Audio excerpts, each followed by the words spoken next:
Hello, everybody, and welcome to the channel. I'm Sandra Dee. This is Raw Reflections. This is a place where we come together and we connect and we share our understandings on various topics. Today, we have the pleasure of speaking with Magenta Pixie. Magenta has been in communication with a collective group of light beings or a higher self aspect since 1993. She affectionately refers to these beings as the white-winged collective consciousness of nine, or just simply the nine. Regular meditation and a journey of synchronicity within her own life led to this awakening and connection. Magenta releases her messages from the nine in video form on YouTube. Since releasing her first message in 2008, she has over 60,000 subscribers. She has worked individually with clients all over the world and is the author of Masters of the Matrix, Divine Architect and the Starseed Template, and The Infinite Helix and the Emerald Flame. Channeled books that teach individuals, particularly starseeds and light workers, how to find their own sovereignty through understanding their energy system. Her passion is helping people to move through trauma, embrace the enlightenment and ascension path, and find their own connection with creativity, divinity, and joy.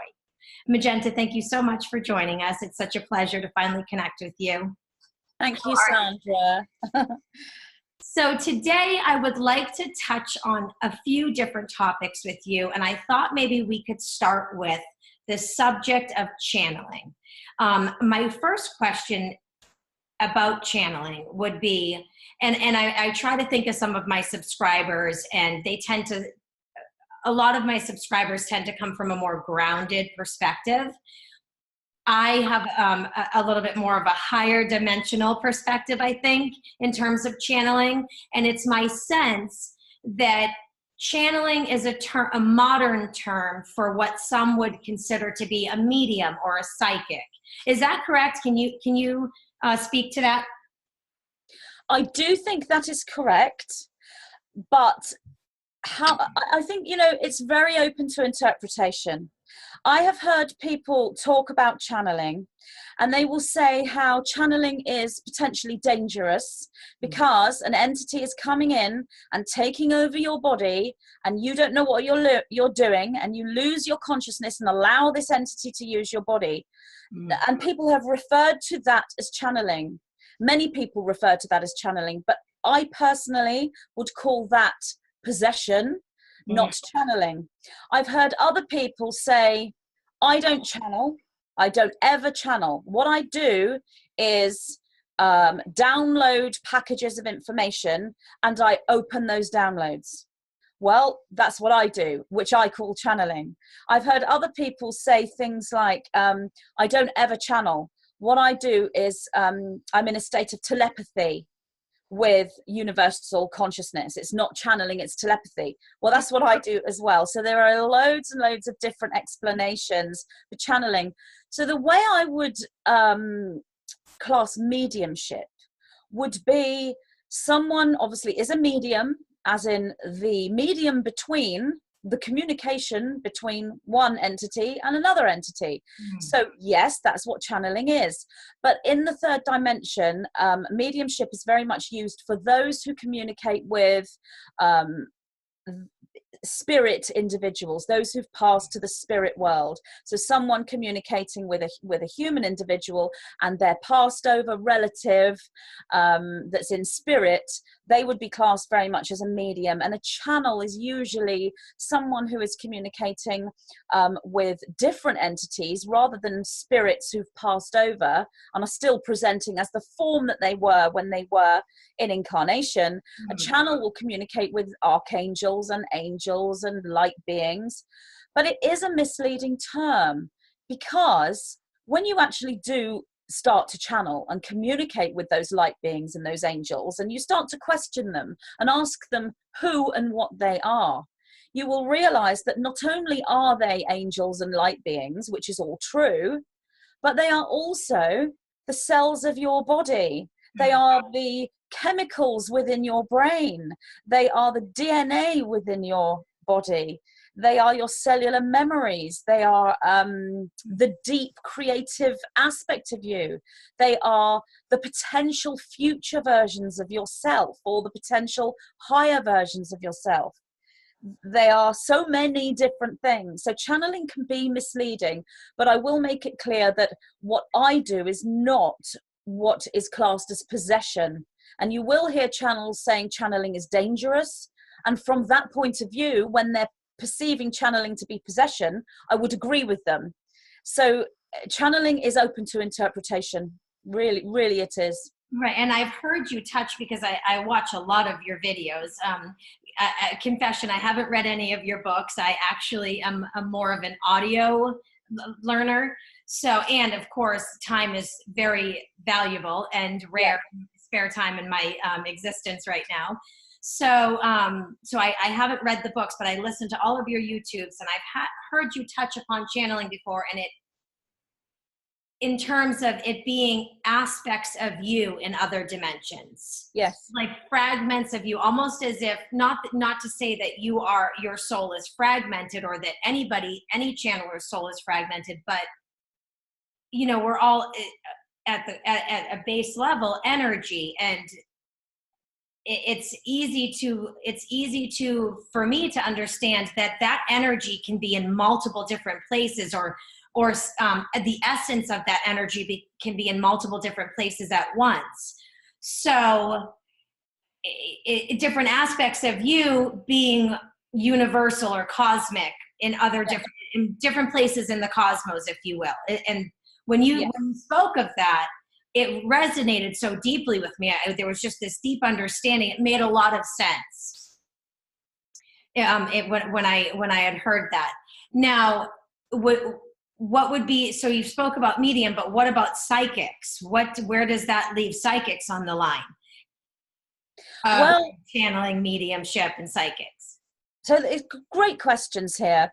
From the perspective of the 9 that I channel, from their perspective, all of this is the same thing. Mediumship, channeling, psychics, it's the same thing, because it's simply you interpreting frequency. Mm-hmm. You connecting, allowing your energy system to expand and connect with the energy system of the universe, the planet, the cosmos, etc. So it's all the same thing. But because we're here in the 3rd dimension, we need to have some kind of model or map or dimensional framework, measurement, in order to understand these things. So psychic ability, it's my understanding and my interpretation that psychic ability is very much, I am a human being, Magenta, and I am looking at you, human being, Sandra, and I'm reading your energy from Magenta directly to Sandra. So it's a horizontal connection. If I grab my second book, I've got this little map here. It's the map of the DNA, the Merkaba, the matrix system. So although you've got a 2-dimensional map here, you've got here a line going upwards, a line going downwards, a line going side to side, left and right, and you have these diagonals as well. You also have a line coming out forwards and a line coming out backwards, and there's loads more. This is just a very basic model. So psychic phenomenon would be a forward moving horizontal connection, a horizontal line. You would be going horizontally towards someone else, and so the energy between me and you is pinging backwards and forwards horizontally, because we are connecting and reading one another. But when you're channeling, you're going up here. So when you're a medium, you're going up to sort of say here, and when you're channeling, you're going up a bit further, depending on what and who. Yes. The presentation of what you're channeling, you're going up there. If you were perhaps a pagan and you are very much into earth energies and calling the 4 quarters in and communicating with the gods and the goddesses, you're channeling downwards this way. It's not bad down here and good up there, because from the perspective of the 9, all of this is one energy. It's one frequency, all happening at the same time. There is no direction. But we use this as a model to understand all of these different ways of interpreting frequency. So it's just one model of many. That's the way I would explain. Okay, and is it, and it's, I mean, I am processing that. I completely can process that. I can understand it. So I'm thinking of viewers that may need a little bit more explanation. So in terms of, so it's a 360-degree angle, like all the way around. Yes. And I understand that it simultaneously is really all the same thing, whether we're receiving information from above, to the left, to the right, or from beneath us. Yes. Now, does our dimension, where we stand when we're channeling, determine how we receive those frequencies? So in terms, whether we receive them in color or in sound or in actual physical form?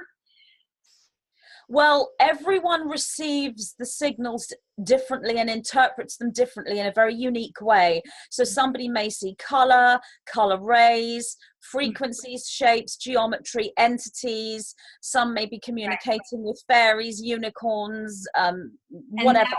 I would imagine that would determine, that would be based on their personal energy and where they're at on their journey, correct? Yes, that would be based on their personal energy, and it doesn't matter how they receive this.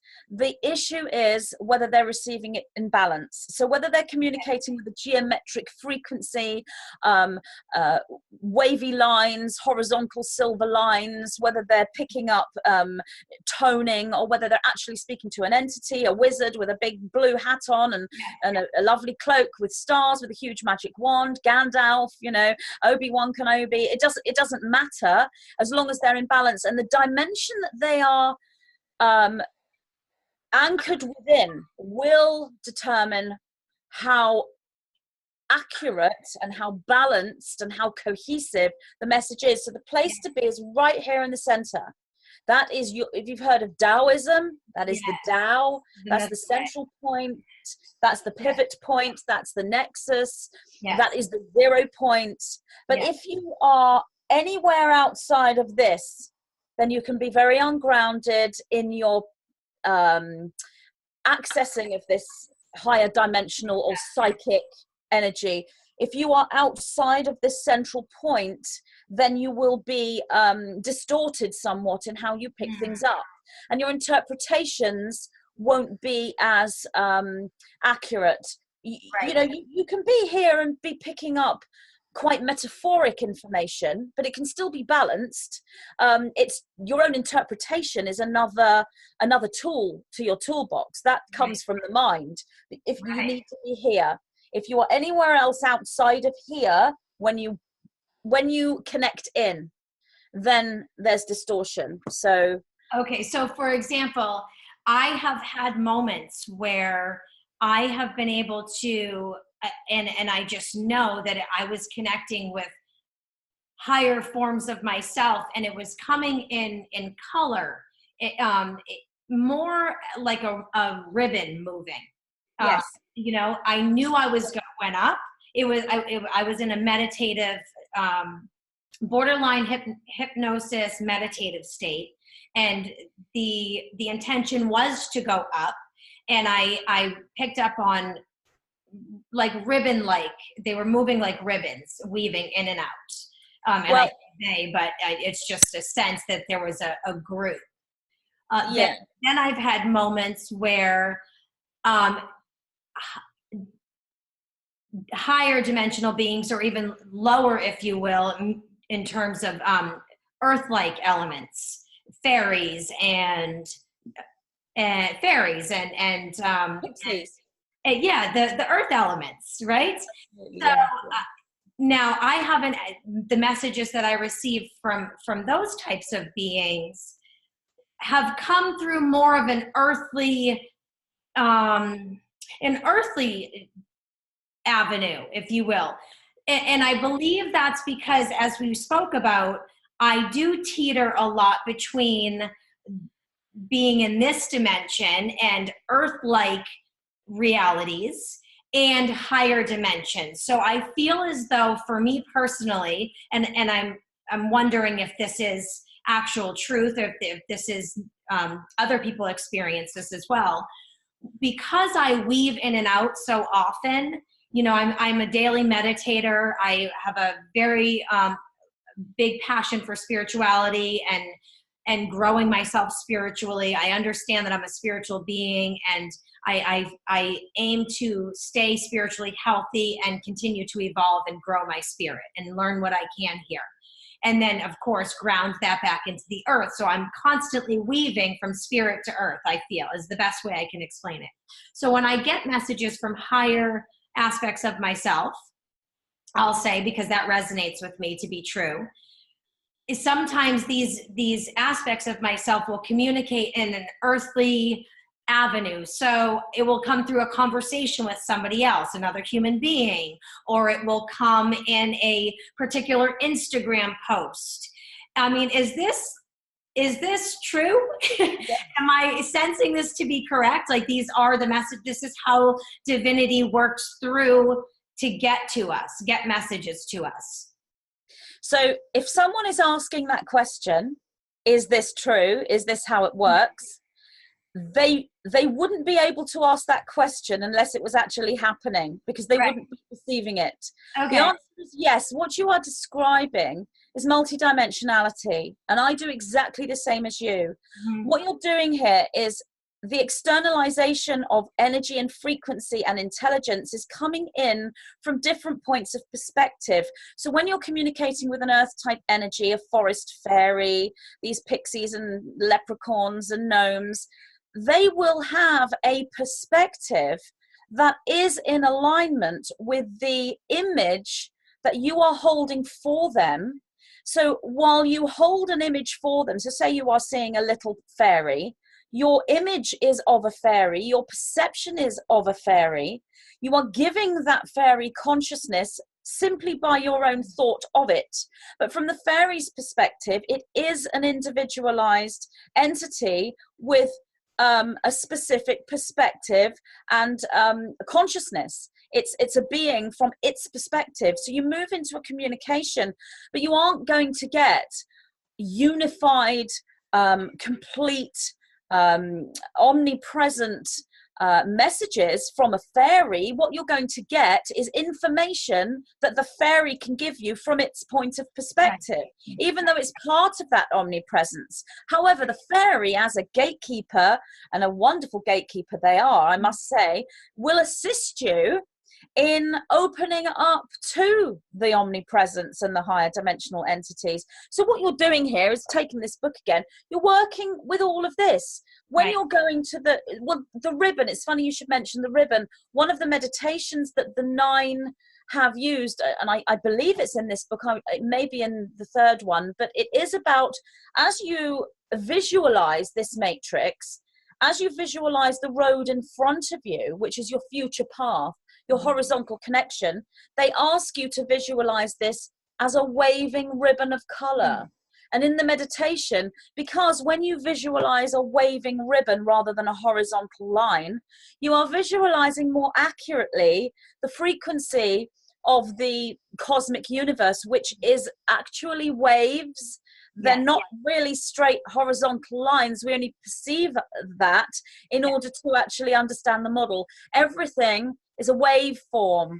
Right. So ribbons are a very, very accurate expression of that. Yeah, it's interesting. And there's another moment. So it happens right now as we speak, where it's a message from the divine to me coming through you in terms of the ribbon. Because I've been curious about that, and I just innately see ribbons. I see a blue, a royal blue one, and a pink one in my in my heart space, and they weave in and out. They dance. Yes. So, and I see this a lot during meditation if I keep my focus on my heart space. So my curiosity has wondered about that, and now I am clear. Well, to put that also into a dimensional framework, anything, and this is simply the 9's model that they have taught me, it's not the model. The model that's right for you and for anyone listening is the model that's coming through you. Mm-hmm. What I'm presenting is a point of perspective that is my interpretation, which I'm sharing with others in order to give them a framework. But the ultimate model is the model that comes through you. But having said that, anything that has form is 5th dimensional, potentially 4th, and obviously 3rd. We have form, so we're in the 3rd dimension. Right. Fourth dimensional entities have form, fifth dimensional entities have form, but they are different. They are higher forms. You are seeing wizards and fairies and angels and winged beings. But when you're moving into ribbons, and these are color rays, they're the waves coming in through the color spectrum. They hold consciousness, they hold intelligence. So you are seeing more of a sixth dimensional, and it's because it's fluid in the form of ribbon and color. That is actually sixth, I would say sixth stroke seventh dimensional intelligence. So if you're saying geometric structure, that's sixth dimensional, and ribbons are a really good way of seeing geometric structure. Geometric structure is normally these straight lines in order to create this matrix. When it becomes fluid, it's the waveform, and it's going into a higher frequency of color and waveform, which is more seventh dimensional. But with you are a natural channel, and I think the only issue you have, if you can call it an issue, and to be honest, it's completely normal, and I have had it and still do, and that's your own human third dimensional brain, which is saying, is this right? Is this accurate? Am I really doing this, or is this just some crazy imagination? It's normal for you to think that. And then, of course, what are other people going to say? And that as well. What will other people think of me when they hear me talking like this? And I can tell you now that some people would be listening to us talk, and they would think those girls are off the planet Fruit Loops. And, you know, cute though they may be, I'm off, you know. Yeah. But other people will be saying, well, this is interesting. I don't really understand it, but it's kind of interesting, and I want to keep listening to them. And other people will be saying, yes, girls, I'm there. I'm like you, you know. You're going to have these different layers. And when you are communicating this way, you have to let go of the, what are other people going to think of me? It's not easy. Especially when you're doing an interview and you're thinking, well, you know, 100 people might watch this, or maybe 1,000, or maybe like 5,000. You have to let that go, because you can't imagine all those 5,000 people and look at all the different, well, I do that sometimes, but look at all the different opinions they may have. You have to kind of just let that move away. Be conscious of that. But at the end of the day, it's you and me. It's you and me talking, just us two, you know. Right. And I do understand, it's not even a belief, it's a knowing. I know that I have come to know that whoever tunes into this is meant to tune into it. That's correct. So, because what we're doing is creating a frequency. It's like a call, and it's actually radiation. It's radiation within my DNA structure, and it's radiation within your DNA structure. So Magenta and Sandra are two people, and they go into a merge, and they create a unity, and that unity structure that Sandra and Magenta radiates outwards, and it gets caught by others who are a vibrational match to it through synchronicity. Yes, without a doubt. So before we move on to just a very brief description for those that may need some clarification on the different dimensions, a very basic explanation, if you would, because I do want to have time to talk about twin flames. Okay. I would like to ask you, because I saw your video on this, and I thought it was so fascinating to consider, especially myself being able to do this, to read people's energy. I haven't perfected it by any means, but I can read other people's energy. And you did a video on this topic in terms of integrity behind that. The integrity of reading somebody's energy, and whether or not universal law of one and the integrity behind it are, where do we draw the line or allow ourselves to read somebody's energy? When is it okay to read somebody's energy, you know, and when is it not, and how far can we take that? You did this in terms of politics, but I'm asking just in general. When I meet somebody, I can see their aura, I can see things about them, and I don't know if that's, I find, out of integrity. It's just something that's there. Well, absolutely. When you are psychic, a channel, working with energy and empathic, you see these things without intending to. It's because you are multidimensional, and therefore you feel and see and interpret energy of everything you see, and especially of an organic living structure, because they beam that out from them. So right now I'm looking at you and I can see that you have, you know, brown hazel hair and a black top. I can't shut my eyes and not see your brown hair and your black top, because you're wearing the black top and you have brown hair. For a psychic individual, someone who is working with energy, someone who is empathic, they see your energy in the same way. But there are layers to it, and there are etiquettes and permissions and borders where you know that you can't go beyond except in certain situations. Now, the way to know this is if you are in a state where you are channeling as I have described it, and you are working with a higher source, they from that point of perspective will teach you, which is what happened to me. So it's like, yes, you can look at this person. The reason why you can look at this person is because of this. This is the layer that you can go to. You cannot go beyond that layer. But it doesn't always work like that. It's not always straight communication from a higher being. Sometimes it comes from more of a clairsentient knowing, as in, I can't go there. You might see visuals like a big cross, or a big sign, no, do not look. Or I often see chests that are shut and locked, and there's a padlock. I can't open the chest. There's all sorts of visual ways. When it comes to the etiquettes and permissions themselves, when someone is in psychic training for a reason, for something that they're going to do. Now, this will actually be significant and relevant to a very large amount of people, because there are a huge amount of people incarnated right now who are here for a very important reason, and that is the liberty of this planet, the liberty of humanity, the raising of the frequency of this planet, and the moving into a different dimension. So they will go through what the Nine call the training ground. So whilst it may be unethical to read somebody's deep layers of energy per se, you may be given permission to do so when you are in training, and you will have had a contract with that person. So for example, take me as an example. Right now, if I go down to the pub, a bar, and I'm sat looking at people, it's unethical for me to read them. Why? Because I've already had my training. I don't need to go looking deeply into their layers and see what they did yesterday, and what their relationship is like, and what job they do, and, you know, where their emotional traumas are. I've had my training. I can work that way. I can do it. So I don't need to do that.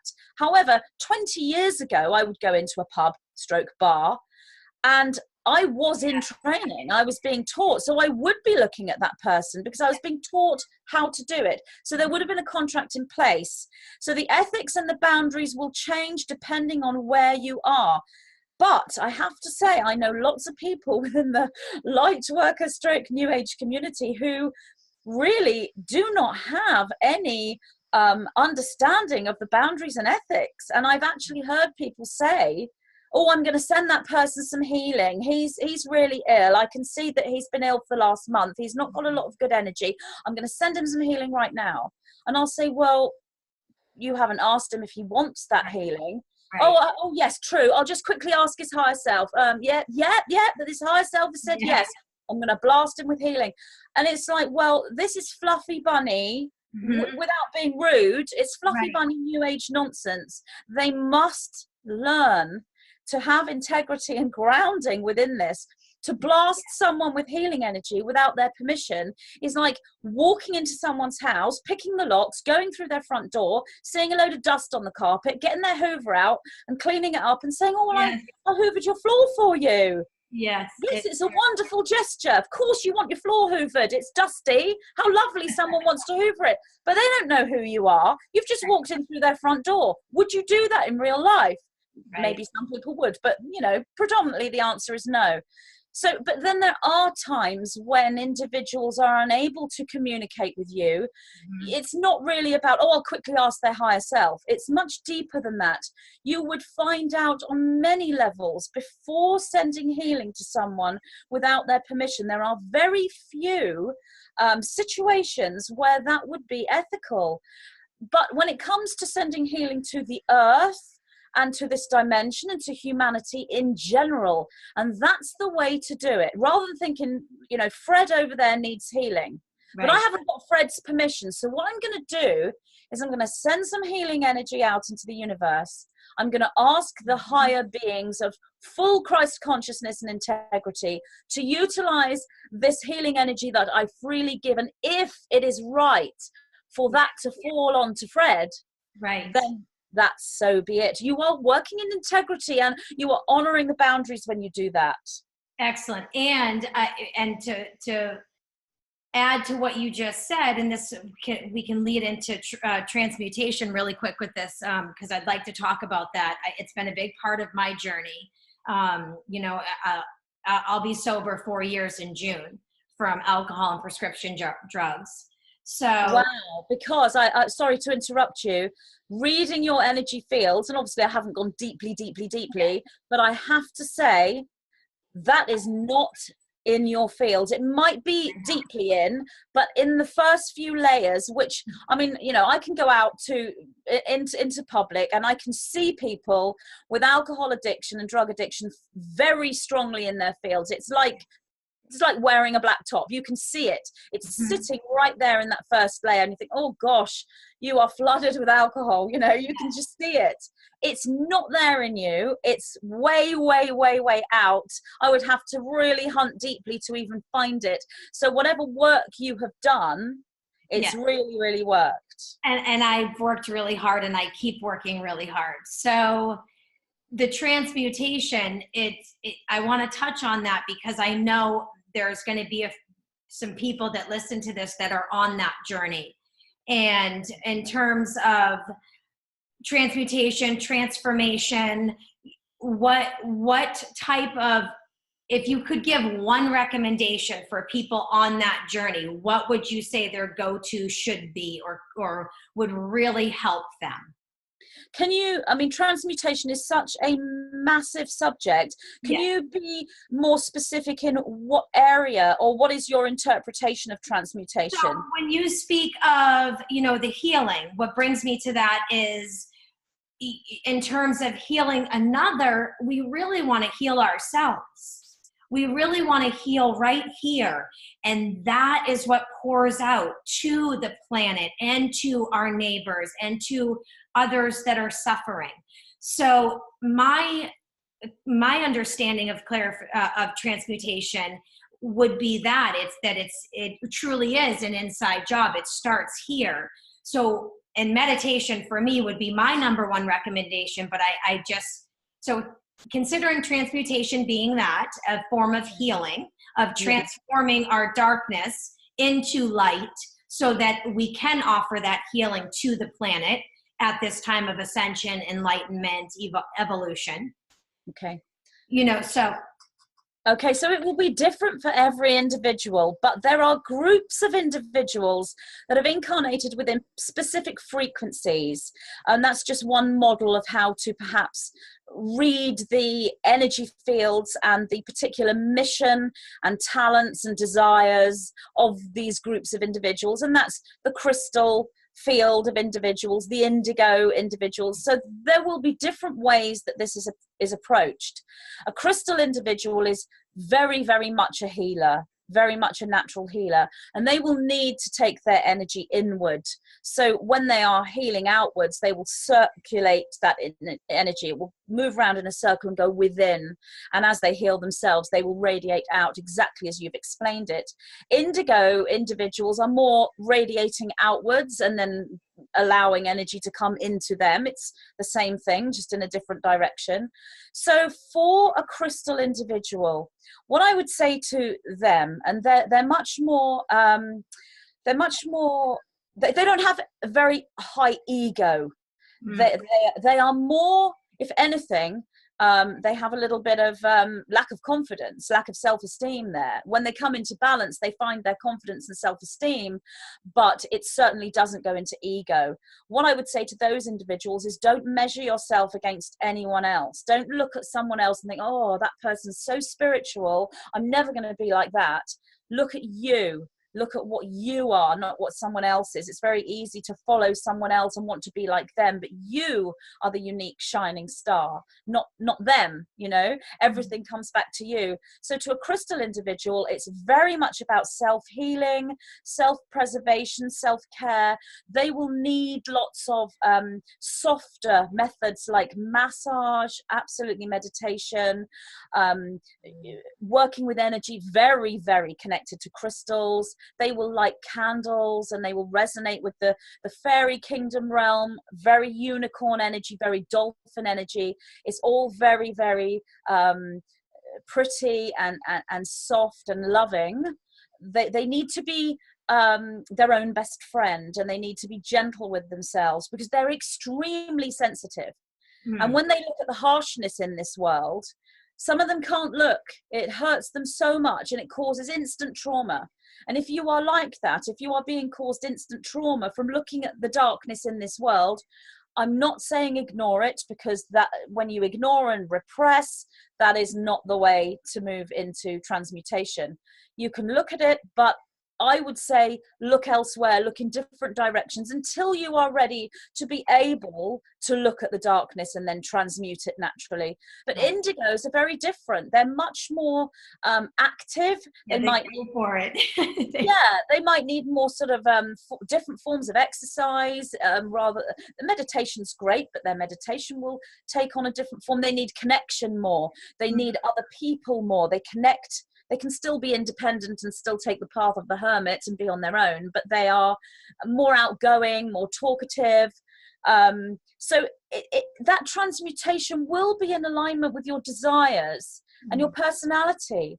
But if you were to pick something that would work for everyone, then meditation is hugely at the top of the list. But then meditation itself can be interpreted in different ways. Meditation doesn't have to be sitting cross-legged, you know, with your fingers like this, with your eyes closed, you know, repeating a mantra.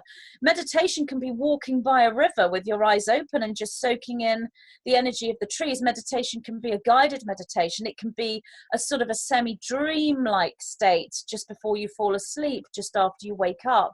There are many forms of meditation as well. So transmutation in the respect of self-healing, if I had to give somebody one core tool, it would be to follow your alignment with what is here in the heart. What is it that you love? What is it that you desire? What is calling you? And go with that, because you can't get it wrong when you're in alignment. You are not going to be called by the heart to something that's harmful for you if you are in balance and you are not in distortion. If you've got buried shadow issues that are locked away, which is not transmutation, that's pre-transmutation. That's like shadow. That will lock you down, and you can potentially be led astray until you start to unravel that locked shadow. Once you're in a state of flow, and it only takes the most sometimes the simplest of things to just make a change. Like, I know somebody recently who's been sort of locked in this spiral of trouble and drama and strife. That person simply changed their career choice, and bang, everything falls into place because they've come into alignment with their pathway. That's just one example. Or it might be a book you read that will change your life. Often these books, spiritual books and self-help books, that's why people say it changed my life. Or it could be a healing journey that you take. It could be an illness, and you start to stop. You've been rushing around, and all of a sudden there's an illness, potentially terminal if you like, or disabling, and you stop and you reevaluate and you think, right, I've got to change everything. I have to change the way I live, my lifestyle, my diet. And then they switch into an alignment, and then everything starts to fall into place, and then transmutation starts to happen. So it's very unique. It's the same for all of us in a very unique way. It's experienced in a unique way. And I love that explanation. And it's because we are so unique. So of course it's unique to each individual. And that makes a lot of sense. So what I'm actually coming to a realization that my understanding of transmutation it may be a little off. It sounds like it's a little off. So there's the dark night of what people would know as the dark night of the soul. So that would be stage 1 before transmutation. I guess what I'm trying to say is what is your interpretation of transmutation? Okay, so it's not necessarily a linear process. The dark night of the soul can happen to a great many spiritual individuals, and I wouldn't necessarily say that that's stage 1, and then when you reach the light and you're out of the dark night of the soul, you're in stage 2. It's not a linear process. You can actually be going through transmutation and the dark night of the soul at the same time, because a buried trauma, yes, you can go through a dark night of the soul, but that is more how I would explain a lockdown into a third dimensional state where the body is constantly cycling around, coming back to the same point. There isn't any growth or expansion, and the body just regenerates itself repeatedly into a carbon-based molecular structure. Transmutation to me is the movement from carbon-based molecular structure to crystalline-based molecular structure. Now that might sound all very sort of new age and sort of pseudoscience thrown into one. What I mean is that there's growth and expansion going on. So it's not a cyclical repeating experience you go through within your life. It is a spiraling upwards with growth and awareness and expansion and change, and that moves into magic. When I say magic, things start to all add up and come together, and you think to yourself, now I know why I did what I did 20 years ago. And that article I wrote 20 years ago, which I thought was a complete load of nonsense and didn't understand it, is totally relevant for today. And the very thing I did today is relevant to the article I wrote 20 years ago. This is just a basic example of how your life starts to all tie up as if it's one moment. Because linear time is experienced differently when you're in a state of transmutation. You are no longer experiencing linear time, which is carbon-based molecular structure. You are experiencing non-linear time, which is crystalline-based molecular structure. That to me is transmutation. That makes sense to me. I mean, I don't know, like I said, it'll make sense to the viewers too, I'm sure, because if they found this video, then they were meant to find the video. Yes. Now, I did want to get into twin flames. However, we only have a certain amount of time before the video will shut down. Okay. So maybe we could save that for another conversation. Let's do that another time. Yes. Yes, I would love to. But before we do go, Magenta, would you just give a brief description of timelines for people that your articulation is beautiful when it comes to these complicated, complex subjects. And I find for myself, completely activated. You know, you do these transmission videos, and then you do these videos where it's more of a question and answer. And no matter how many times I listen to you, I am always finding higher clarification is what I want to call it. My clarification is profound on complex subjects, and I do feel though my consciousness is expanded every time. So it's very activating is what I would call your material. I find it to be very activating. So the timelines, they can be very complex.